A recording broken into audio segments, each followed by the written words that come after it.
What is going on, everybody? Welcome to the DeFi Standard. I'm Patty XRP, and with me, as always, is Mickey B. Fresh. very nice. So, obviously, big old curveball thrown into the Spark Airdrop, and it's a lot to talk about, and we do have a lot of time to talk about it as far as before it needs to be decided on. So what Mickey and I wanted to do was jump into the actual document just because I've already seen a lot of people not understanding what's being said in there, and we'll go through that, clarify everything, offer up our opinions, and then probably turn it over to the chat from there and see what else everybody else, or see what you guys have to say. So without further ado, let me get this blog up for everybody. And all right, let me zoom in and cool. So this was just posted an hour or two ago. If you haven't seen it yet, it gives a little change to how the distribution will work, and now we have an impact on it as future Spark token holders. So, titled Applying Governance to the Spark Distribution, there have been a number of questions regarding the tax impact of the Spark distribution across jurisdictions. Specifically, there's a concern due to the Spark token becoming priced subsequent to the launch of mainnet that the long-term distribution, not the initial 15%, could be considered as income for tax purposes. There's various parties claiming authority on the subject matter, predominantly from a United States perspective, and have publicly given widely differing opinions. So, on top of this, as followers of the Flare blog will know, the purpose of the lengthy distribution is to make sure that a liquidity aligns with the most efficient economic functions of the FTSO and F-asset protocols. A refresher can be found here. So for anybody that's kind of been following the channel for a while, we've talked about this distribution and how it was set up in a very specific way, with it, taking course over 2 to 3 years. And we'll touch on this blog and go back into why that is later on. But let's continue. At Flare, we have commissioned research and advice into the U.S. tax implications by a respected tax scholar. This research has resulted in the distribution option 1 below, which involves the recipient burning a small amount of Spark to buy the remaining distribution, which was briefly discussed by Hugo, the Flare co-founder, in a recent public conversation. This option will not be implemented by default, but will be brought to governance vote as discussed below. And Mickey, I do want to touch on one thing here, and that is, they are saying the individual or agency that they have commissioned to give them tax advice is respected. And I also think that Flare has access to, much more, as Hugo put it in that interview, highbrow tax consultants essentially on the matter than just people voicing their opinions on Twitter. I don't know if you have anything to go with that before we keep going. I do have to throw out, there's one specific so-called expert that has voiced their opinion on this, and I guess I'm gonna call him out by name. There's this person, Clint Donnelly, who's the tax expert on there, who wrote a article about the tax implications of Flare and Spark. And in his article, he made numerous mistakes about the airdrop. One, he said Ripple was doing the airdrop. False. He said it was coming, the airdrop was being given to you from a foreign entity. False. Nobody is airdropping you the Spark. The Flare network, the decentralized network of the smart contracts, is airdropping you the Spark. So those are just critical errors from somebody who calls themselves an expert. So I don't want to go into more details than that, but that doesn't classify as an expert to me. That's all I want to say on that. So take it for what you want. People who call themselves experts should not be making mistakes like that. Yeah, absolutely. And I'll add in, I know in the interview he did recently, I forget what channel it was on. Oh, and he but said it was a stable coin, Spark. yes, he Another did. key mistake. So 3 key mistakes from somebody who calls himself an expert. It's not an expert, in my opinion. I have nothing against the guy, but don't call yourself an expert when you can't even understand the basics of Flare Network and the Flare Airdrop and who's doing it and how it works. So if you can't understand that, how can you believe anything else that so-called expert says? That's just my thoughts on Yeah, that. and also, I You know, mean, nothing against them, I saw some but fear mongering where, he used the description of this being one of the largest airdrops, that the IRS is definitely going to be looking into it, and they'll probably have a, special group to, track everybody down. I mean, I would consider that fear mongering. The yes. IRS has a lot of people to deal with in the United States. And also, we don't even know what the market cap or how much value these Spark tokens are going to have. I mean, you can look at the IOU, but I don't think they reflect a real live trading market. So, you have Bitcoin that has trillions of dollars, and we all know how they've talked about like money laundering with Bitcoin and all this stuff, and all the people that have had it trying to figure out who's not paying taxes. It just seems a little It's a ridiculous mess. to me. And also, it's just, you know, we've tried to not say, what, or we haven't known exactly what's going to happen. So we never wanted to comment too much on this to Yeah, not I just make a want to big say deal now, about this it. is Yeah. not tax advice. Yeah. This is not financial advice. Anything we're saying is not, but we're just calling it as we see it here. And that was fear mongering. And you got to look at who's profit motivated in these situations to call themselves experts. Remember, they make Absolutely. money from making fear out of you. Yeah. And just so y'all know, we can't see the chat right now. So if you're adding us about anything, we will get to it once we get through the beginning part of this. We just wanted to do a quick reminder. But moving on, after we kind of touched on that.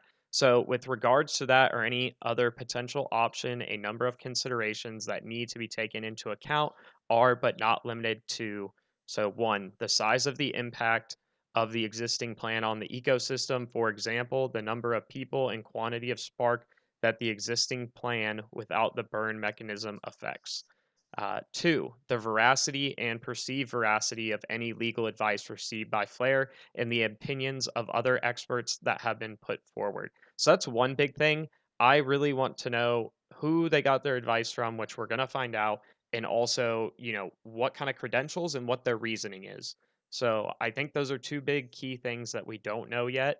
And then also, to add on to this, they want to know the perception of Spark recipients. And obviously, this has kind of, materialized multiple times online throughout the community about, whether people think we should all get it at once at the beginning or have the airdrop how it is and things like that, or if Flare should even be taking into account just one US jurisdiction, which it seems to be mainly centered around the US at this point. Well, the all at once thing is, we'll get into that, but Yeah. it's all at once is only 15%, not all at once of the whole thing. That's not going to happen. Well, technically, we could propose it based on what they say here, but I guess yeah, we could. we'll I don't keep think that's a going. good idea. Yeah. So, quantifying these factors at this early point is an impossible task. I agree. So, like, and I'll step in here and do a little criticism of Flare. Because I personally think they should have just stuck with what they thought was the best option. They're the creators of the network. They know more than any of us could possibly know about how this is going to work. They've run all the tests, all the analysis, on everything that they think could happen to decide what their plan is. So I know while, like, once the network launches, we get into this whole decentralized governance stuff. Beforehand, I think it's completely within their right to set it in what way they want. So I do kind of wish that they would have kept this decision to their team. But yeah, I don't know, Mickey. Do you have thoughts? Do you like that they're opening it up to us, or would you have preferred that they just stuck with what I they wanted to do, or made their own decision there? I like. There's no reason why I think option two should have been proposed, because option one allows you to opt out. So if you don't want the other 85%, then you can opt out.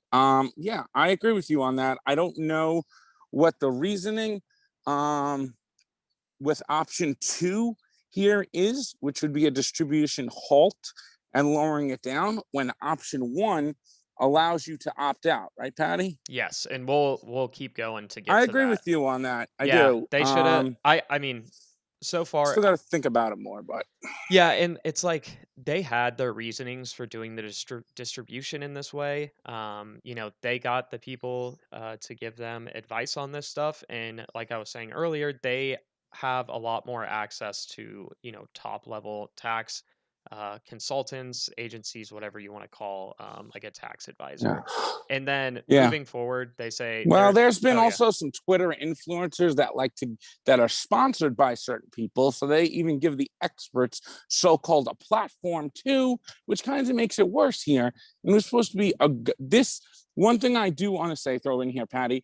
What this does do is it gives everyone a voice. So now we could decide over a 5-month period of how the network's going to decide what governance option is going to be best. So, on that flip side here, it doesn't make any decision final for 5 months after the network launches. And, you know, that kind of maybe is a good thing. Yeah, we're definitely going to have a lot of fear mongering brought into this, as we've already seen, though, which is, another reason why I wish they would have just kept it.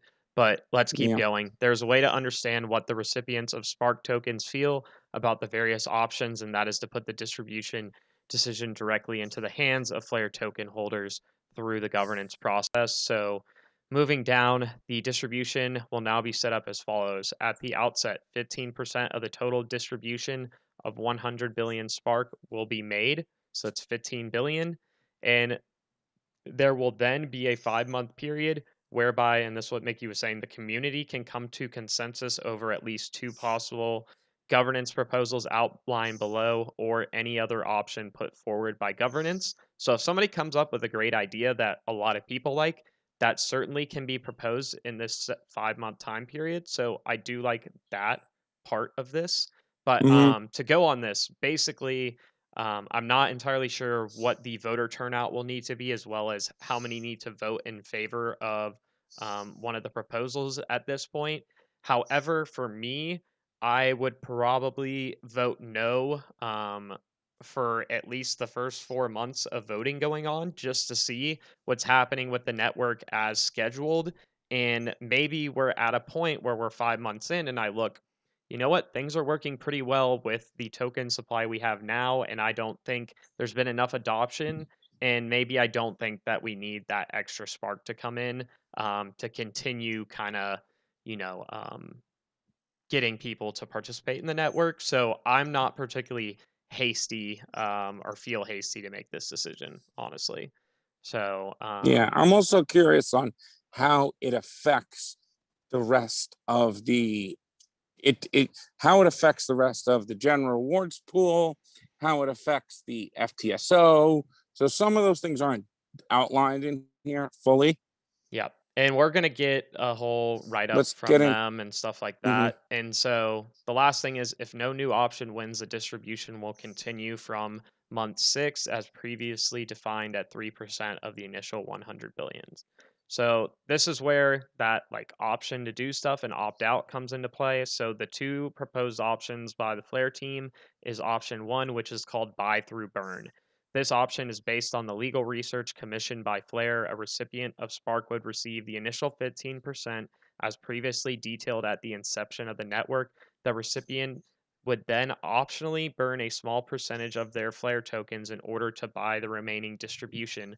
The remaining distribution would then occur at 3% per month from month 6 going forward. So I asked Hugo this in the Flare Telegram group what optionally means. And what it means is if you choose not to burn a small percentage of the Spark tokens that you receive in that first initial 15%, then you are effectively opting out of all future airdrops that would come. I don't know at this point what would happen to those tokens. Either I imagine they get burned or they get distributed into a rewards pool for the F assets. That would be my two guesses. I Mhm. honestly really like this, and I think if they would have just gone with this, that I think it would have been fine and people would have accepted it because they would have had the option to opt out of any future tax liability that they could perceivably have.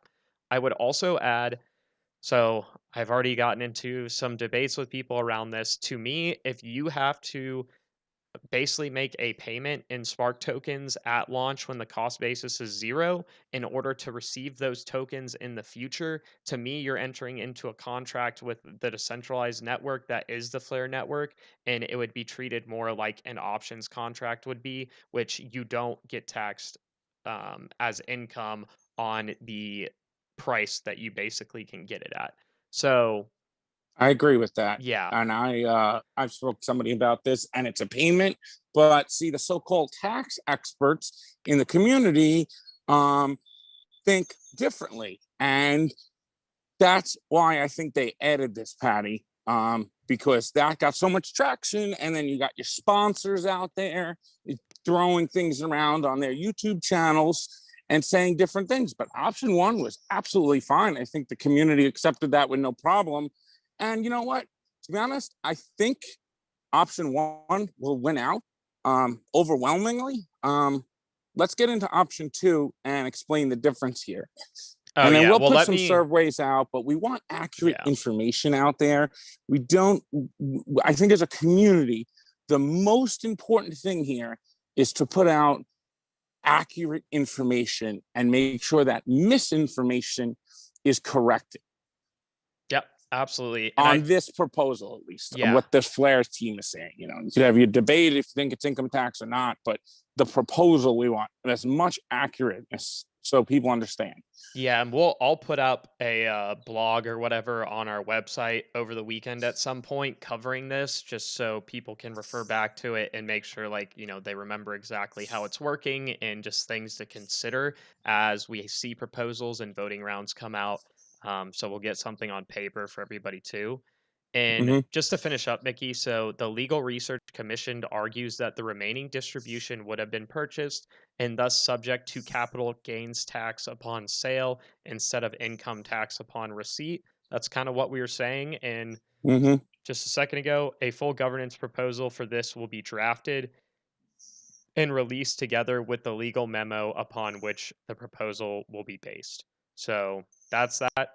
This other one, I absolutely hate it, but we'll get into it. Obviously, some people like it from what I can tell already. This option would halt any further distributions. The remaining 85 billion would not come into existence. This would turn the initial 15 billion Spark into the total distribution. So a few notes on this. Basically, whatever the Flare Foundation was going to get, whatever Flare Limited was going to get, whatever XRP holders were going to get, and whatever the FLTC in general, F Asset Rewards Pool, all of them, they would be getting 15% of what was supposed to be, distributed out through those different parties. So that'll explain it for you or for everybody so you understand what happens. It's not like some get less and others get more as far as that initial distribution. So But it that just hurts means, on the rewards. well, also, if one of the things, reasons why they're doing this, like, elongated distribution was to limit the impact of, sell-offs and things of that nature right out the gate. If, 15 billion is all that people are going to get, I think there's a lot higher incentive for people to sell. And the hope was that over time, given multiple chances to not sell your assets, the Flare network would do well on its own merits. And those people that, receive 3% each month going forward, eventually they're going to be like, hey, actually, I want to participate with this, and it would reduce overall selling from Mm, this kind of distribution. So I'll pass it to you, yeah. Mickey, though. Yeah, good point here. I don't see any benefit for option two. Here's why. Because if you don't like the other 85%, then you know what? Opt out. I don't see any benefits to why option two really gives you anything. And just keep in mind, it's the first time I'm reading this with Patty now, so I haven't fully processed it. But from what I'm looking at and reading here, is it basically messes with the whole tokenomics design and everything they built into the system because of one person's expert advice on Twitter, which is still questionable of if that even is. And I still doubt to begin with. So to go to something so extreme to do a distribution halt, the community might want to really, really think hard about what that means. And for those people who are greedy online, who are like, I want my whole distribution now, It's not about you. It's about the network that's being built for you and for the best overall long-term success and resilience of the network to get up and running and be as, you know, as one of the top networks overall. And what they built in with these reward systems and with the distribution is built around that 3% coming in. And the total supply is supposed to be 100 billion. By cutting it down 15 billion, because some person on Twitter thinks, thinks, but doesn't really know that it possibly could be income tax. They got to change the whole thing here. I think option two is absolutely off the table. I mean, I would never vote for option two unless what you said, Patty, after 5 months, it doesn't seem necessary. But the problem is you're limiting the supply to only 15 billion. Lower supply does not mean better. And I think this is a major misconception by like just crypto community in general. They think lower supply better. No, that is not a better thing. Not when you have rewards being distributed to those who participate. It's not a better thing. And I think this would limit a lot of the rewards that people would receive and stay in the network and to gain more demand and more utility of the network. I don't see any benefits to option two. I don't even know why option two is on here. But I would like to hear a counter argument to see why you would want option two, because I see absolutely nothing that benefits any of us from option two. Yeah, because I mean, the only, the main benefit would be, okay, let's say there is this big tax liability that comes from the halt or the distribution. Well, in option one, you can opt out and you don't have to Opt face that out then. tax liability. So I think it just covers it, which is why Yeah. I'm a little confused why they decided to do this, unless they wanted to do this to initiate the first major governance thing as a way to get people used to participating, especially since they know that this is going to be a very hotly debated topic. Mm-hmm. Also, I will add, I will be open to any other proposals that people may put out. Like, I will definitely consider any of that. And I know Mickey will too. Like, if somebody comes up with a great idea for how to do this and submits it through, governance proposal, totally open to that. And if somehow somebody has a really good argument that I can't think of at this point for option two, I'm all ears. But this is, while I don't like that they did this, it is going to be very interesting to see how this governance vote plays out, especially like the Mm-hmm. first major one that we're going to see. But I hope it gets Well, deferred for a while, personally. well, it is for 5 months. So, but what this thing goes to show is that this is our network. I hope everyone understands that this is the community's decision. So you have a choice now to vote on how things were going to be. Nothing changed. It was going to be the 15%, and you either opt in or you opt out. I mean, that should be the vote. They're just giving us an option in the governance to choose if you want a distribution halt. And we're going to have a lot of these type of governance votes. So I think it's the community is going from this transition of expecting others telling them how things are to now you have a choice and it's like, oh, we actually participate in this, you know? And this is our way now. I think this goes beyond just reporting the news now in the future and like explaining as a governance of a community, what do we decide is best? And we are the Spark token holders and we will receive them. So we will be the ones voting on this. And we just have to understand what are the benefits of option one and of option two.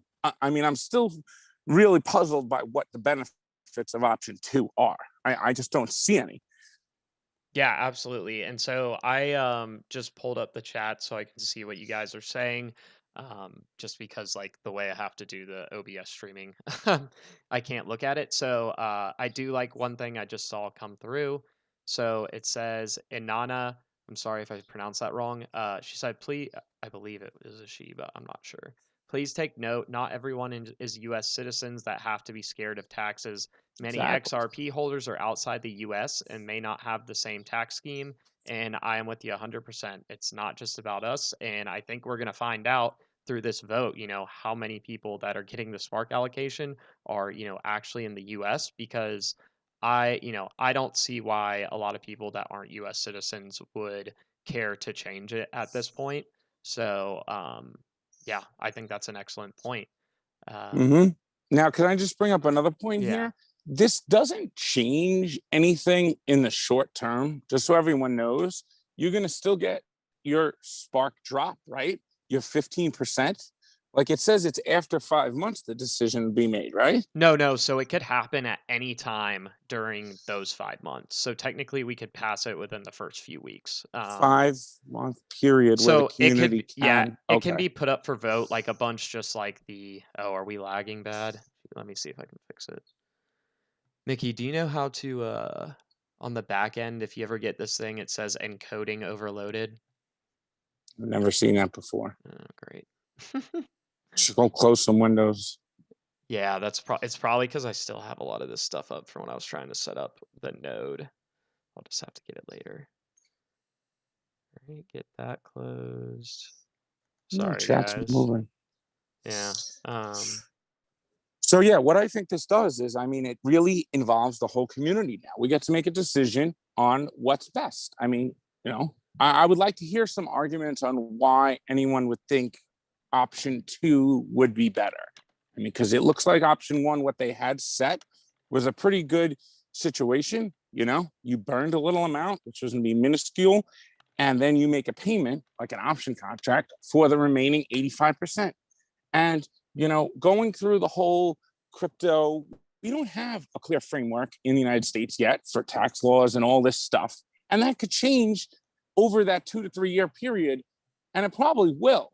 So to say, like, okay, these are the tax laws, which are still interpretive, we have them getting an extra opinion from the guy at Harvard, saying this. And then we got this other guy on Twitter who really thought Ripple was doing the airdrop, thought Spark was a stable coin, and thought a foreign company was doing the airdrop. So I don't trust anyone so-called expert that makes those three major errors. Like that's not a trustworthy source, in my opinion, when you're making those level of errors. Because it makes me think you don't really understand what's going on here. So I don't trust that. I would trust, hey, if the CEO of a company is sitting down with somebody at Harvard and they're going through exactly how this works, and they write them a memo saying, if you make a payment, it's going to avoid income taxes. And also, the US is just one jurisdiction here. So I don't think it's fair to the rest of the world, too. So it's going to be up to the community. You have a choice to opt out. You don't want income taxes, opt out. yeah, absolutely. If I you mean, think, which I don't even think there's going to be income taxes anyway, but if you did think that was a problem, then opt out. That makes no sense how there could be income taxes anyway, because the price is going to be all over the place, over those 3 year periods. So that payment would absolve you of any income tax. yeah, exactly.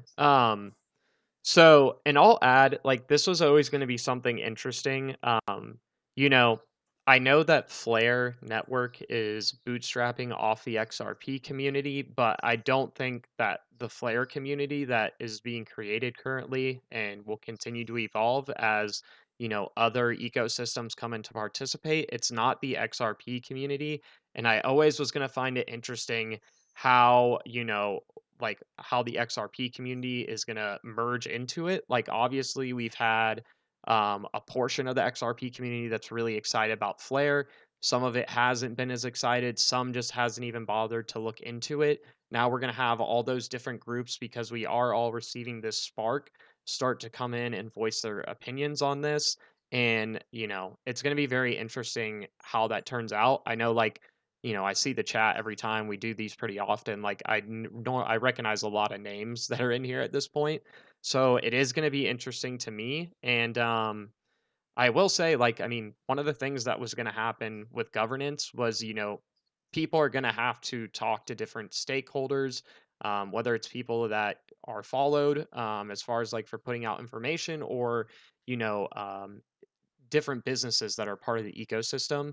And Mm-hmm. how are we going, how are those groups going to form to make decisions on governance votes? And let's be real, like, we're debating topics about finance, so it can get a little hot. I definitely, me and Mickey are pretty aggressive with our opinions sometimes, but we have to keep an open mind to stuff. And it's just going to be, it may seem like, somebody may get in a heated argument, but you get over it. It's not something that has to last and it's not Mhm. personal. You know, we're guiding a Mhm. massive economy that could form here. So there's definitely going to be some pain points, and there are things that we'll just have to work through. Yeah, and these are important things to debate on the governance. This isn't just like debating if your coin is better than that coin. Um, this is about governance and directing a network. And I think the foundation will play a role here and help guide and put out reports, and then people can make decisions here. But social Twitter, be careful of. Like, this is a new era we're entering into with governance here. This isn't just, oh, do I think that coin's going to go up in price? So watch who you pay attention to on Twitter, and definitely watch who you pay attention to on YouTube, because a lot of people don't fully understand the network, and they have said things that are inaccurate, and misinformation could be the most damaging um, to this governance body, which we are a governance body now. We have an influence. Everybody has one vote per Spark token. So we're all equal, right, in all of this. So I think that's important to note here. But going back to option 1 and 2, I'm curious if anybody has a reasoning or an argument for option 2. Like, Yeah, I want to please keep throw an it in the open mind chat. here Please too. throw it in the Like, if you chat. have a reason why option 2 is better and what about it is better, because I'm struggling to see why option 2 has any really benefits. Option 1 was pretty good. You get your 15%, you burn a minuscule amount, and you get your other 3% every month for 2 to 3 years. The only other thing here is the exchanges. How do they act with this? You know, I guess we got to talk about that, Patty, because it's one thing for self custody, and it's another thing for how the exchanges handle it. Yeah. Do you have initial You know, thoughts on that? well, let's think right now. There's So, only 1, 2, 3 exchanges in the US that are doing it. So well, you have and Coinbase. Poloniex, they have a weird situation that they have to Oh, yeah, figure out there's like a now. few choices, but mostly it's Coinbase, it's Bitstamp, and it's Uphold. Binance US already deferred to just letting people claim on their own. So you have Poloniex, which is a smaller one, but those 3 are the only one. How many of that's 3 of what? Let's see, 107 exchanges, and the rest are outside the US. So, I mean, when you look at it like that, well, you know, we're both from the US, Patty and I, but we understand that there's the rest of the world here, and the rest of the world shouldn't be dictated by the US.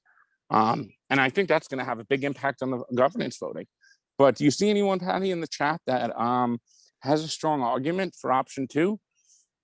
I honestly still haven't seen anybody. I'm trying to look at it. Because Um, I'm curious. I want to have an open mind, but I want to know what's behind. Like, they're giving us an option here. yeah, I It's mean, not like somebody something's says it's hard to changed. have a debate in this format because you have the only podium. I mean, I just want to, if somebody Well, has a reason for 2, just type it and we can, say it and then kind of talk about it. But yeah,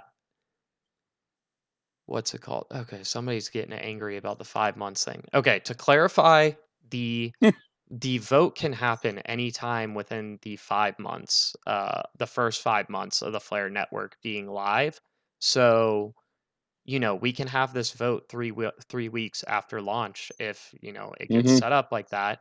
I'm just saying personally, I don't want to rush to make a decision on this because now that we have options, I would like to let the full time play out before making a decision on it and seeing if any kind of other factors that we may not be taking into account, like maybe the network is actually going really well with the supply that we have currently and no more needs to get added.